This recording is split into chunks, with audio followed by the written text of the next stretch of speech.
Okay, thank you, Kelly, so much.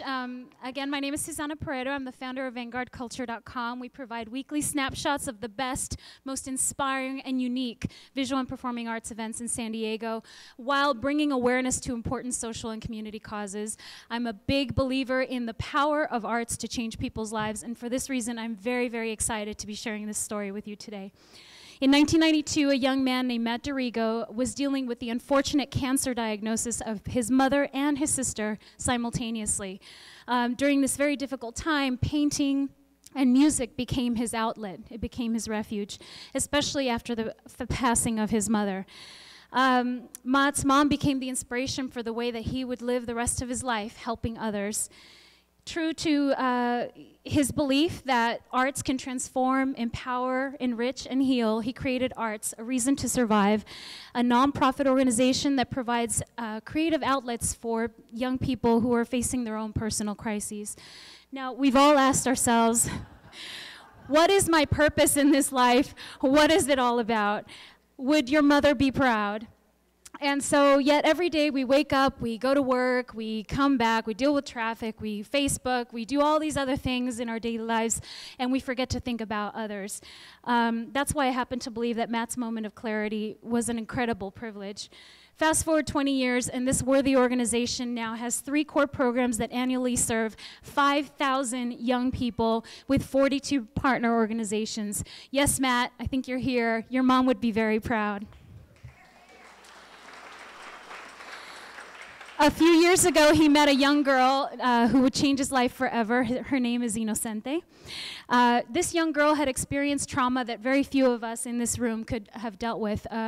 Alcoholic and suicidal mother, a physically abusive father, and having to deal with moving to every single one of San Diego's overcrowded homeless shelters.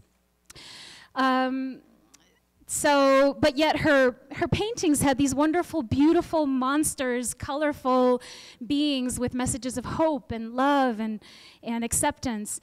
She was dressed in a pink tutu, rainbow stockings, and wild, colorful drawings all over her face. To use his words, she looked like a ray of sunshine with feet.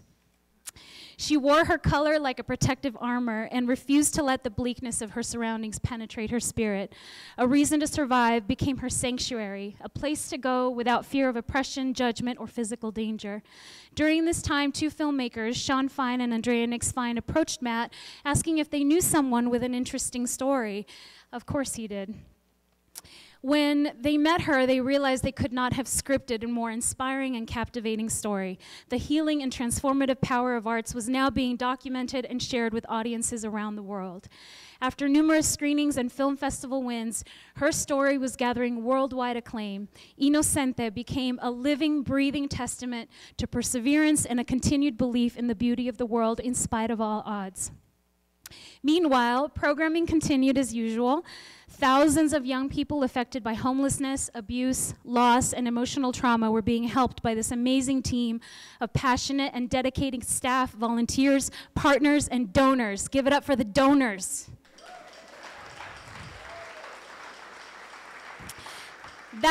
kind of environment that arts creates for their young people is like no other. It is a welcoming, supportive space where people like Porter, who has autism and is visually impaired, feel safe to express himself fully and completely. Inocente's story became everyone's story. It is the common human struggle to persevere above all odds, to trust oneself and others when both had let you down. Years and months and years passed until one day something magic happened. Inocente, the documentary, was nominated for an Academy Award, and it won.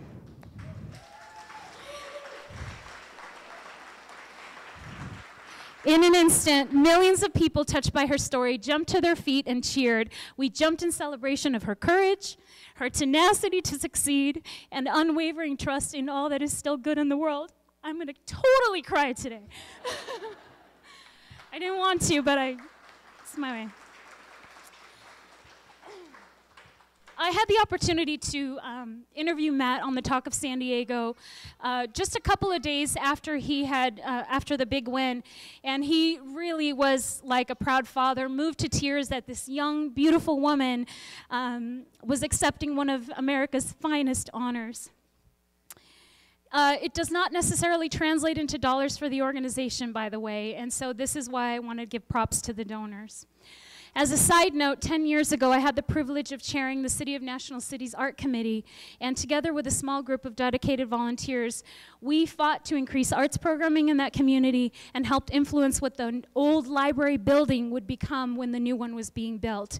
And it could have become a rehab center, office spaces for rent, a union hall, and thankfully the City of National City decided it would become the new National City Arts Center.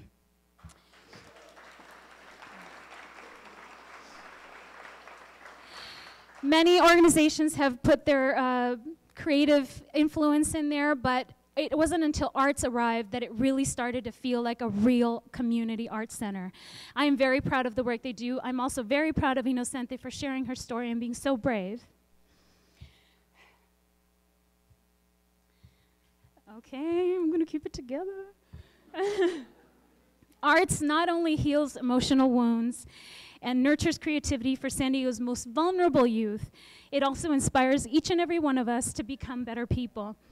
And that's why Vanguard Culture, my company, has selected arts as our cause of the quarter. If you want to know what that means, visit vanguardculture.com or areasontosurvive.org.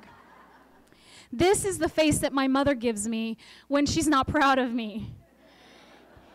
She's the queen of guilt trips, and I'm giving it to you. So